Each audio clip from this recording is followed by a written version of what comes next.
அஸ்ஸலாமு அலைக்கும் வரஹ்மத்துல்லாஹி தஆலா வபரகாத்துஹு. என் இனிய தாய்மார்களே, தந்தைமார்களே, அன்பு சகோதரர்களே, தனவான்களே, உங்கள் அனைவர்களுக்கும் என் இதயம் கனிந்த அஸ்ஸலாமு அலைக்கும் வரஹ்மத்துல்லாஹி தஆலா வபரகாத்துஹு.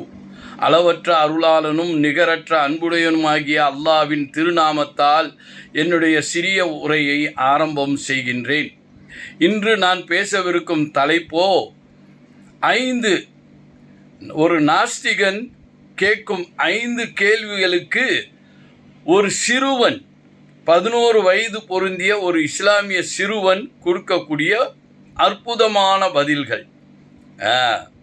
விஷயத்துக்கு வருவோம் இன்ஷா அல்லாஹ். நாஸ்திகன்னா என்னன்னு தெரியுங்களா உங்களுக்கு? நாஸ்திகன்னா இறை மறுப்பாளர்கள். இறைவன் என்பவன் கிடையாது, இந்த உலகம் எல்லாமே சொந்தமாக உருவானுச்சின்னு சொல்லக்கூடியவங்களுக்கு பேருக்கு நாஸ்திகன். ஆங்கிலத்தில் ஏத்தியிஸ்ட்ங்குவாங்க. ஏத்தியிஸ்ட், தமிழில் நாஸ்திகன். சரி, இவன் கேட்கக்கூடிய முதல் கேள்வி என்னன்னா, அவன் ஒரு பஜார் மார்க்கெட் சந்தைங்குவாங்கள்ல, அங்கே போய் நின்றுக்கிட்டு சொல்கிறான், நான் கேட்கக்கூடிய கேள்விகளுக்கு உங்கள் முஸ்லீம் தரப்பில் இருந்து யாராவது பதில் சொல்ல முடியுமா? சவால், நான் கேட்கக்கூடிய கேள்விக்கு பதில் சொல்லணும் அப்படின்னு.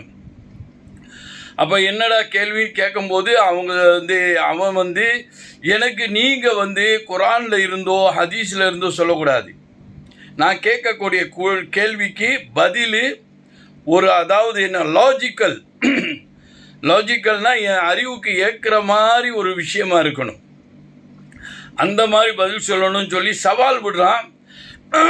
ஆலிம் உலமாக்கள் எல்லாம் பேசும்போது குரான் ஹதீஸ் எனக்கு வேணாம், எனக்கு ஒரு லாஜிக்கான ஒரு பதில் வேணும் அப்படின்னு சொல்லி கேட்கும்போது அல்லாஹ் சுப்ஹானஹு வ தஆலா பாருங்கள், அதுக்கும் ஒரு ஆளை வச்சிருக்கிறான். அது சிறுவன், ஒரு 11 வயசு பொருந்திய ஒரு சிறுவன் அந்த சவாலை ஏற்றுக்கொள்கிறாரு. மாஷா அல்லாஹ். அவர் என்ன சொல்கிறாரு, உன்னுடைய கேள்விகளுக்கு நான் பதில் சொல்கிறேன்னு.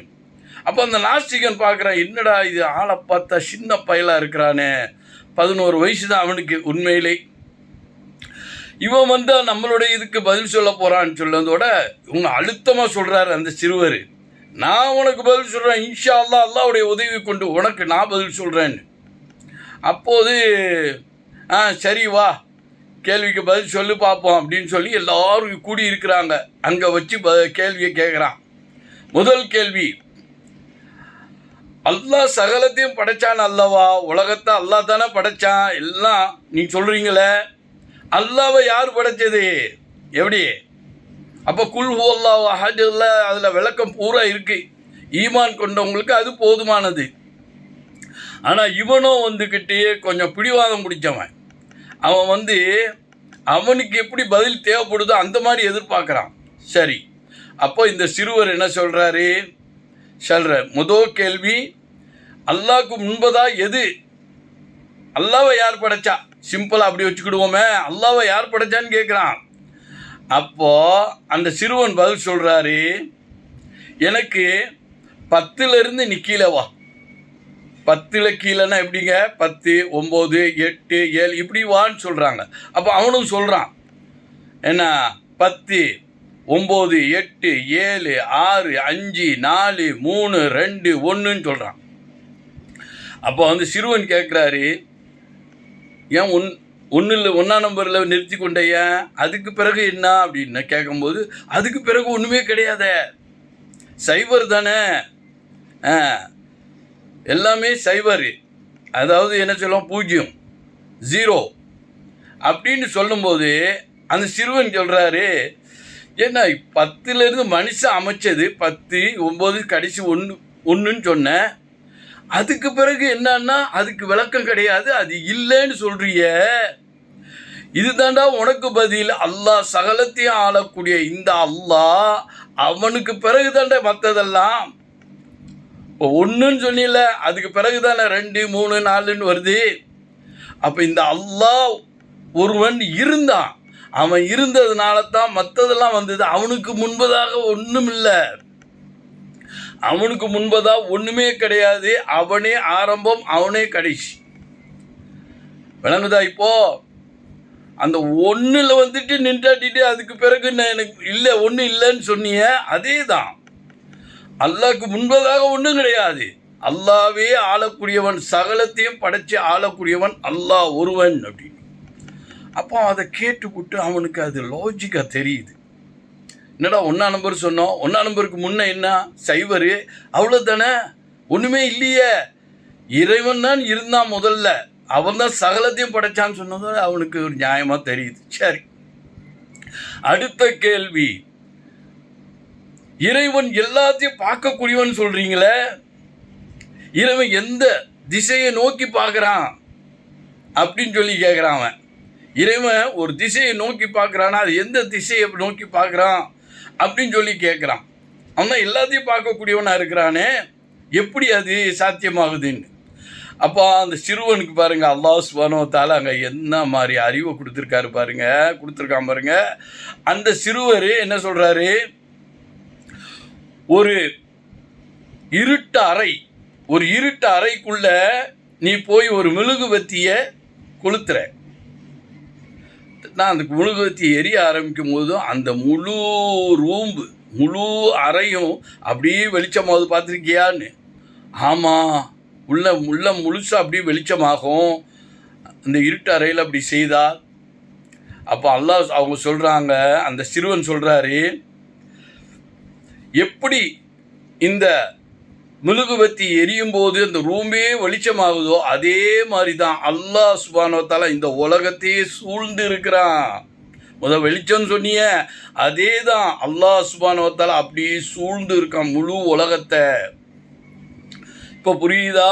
ஒரு திசை இல்லை, ஒரு திசையை நோக்கி இல்லை, அல்லாஹ் அப்படியே முழுமையாக சகலத்தையும் ஆளக்கூடியவன், சகலத்தையும் பரிபாலிக்கக்கூடியவன் அல்லாஹ். இந்த வெளிச்சத்துக்கு சமமாக சொல்லலாம், அப்படியே அவன் சூழ்ந்து இருக்கிறான். இப்போ விளங்குதா உனக்குன்னா?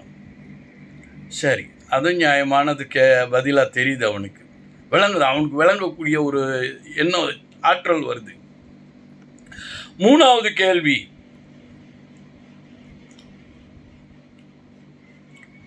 ஜின்னை அல்லாஹ் நெருப்பால் படைச்சேன்னு சொல்கிறானே, அப்போ ஜின்னு நெருப்பால் படைக்கப்பட்டது பொருள்னா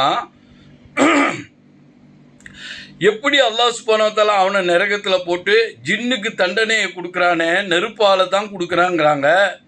அது எப்படி சாத்தியமாகும்? நெருப்பை எப்படி என்ன வேதனை செய்ய முடியும் அப்படின்னு சொல்லி கேட்குறான். அதான் ஜின்னையும் மனுஷனையும் அல்லாஹ் படைச்சங்கிறானே, ஜின்னை நெருப்பால் படைச்சதா வருது. அப்போ அவன் கேட்குறான், நெருப்புனா அவனும் தவறு செய்தால் ஜின்னு நரகத்துக்கு போனால் அந்த நரகத்தில் நெருப்பால் தான் அவனை வேதனை செய்யப்படுமா? நெருப்பு எப்படி நெருப்பை வேதனை செய்ய முடியும்னு கேட்குறான். அப்போ அந்த சிறுவர் சொல்கிறாரு, என்ன அவர் சொல்கிறாரு, அதாவது கொஞ்சம் மண் குவியல் அங்கே இருக்குது, அதை அப்படியே அள்ளுறான்.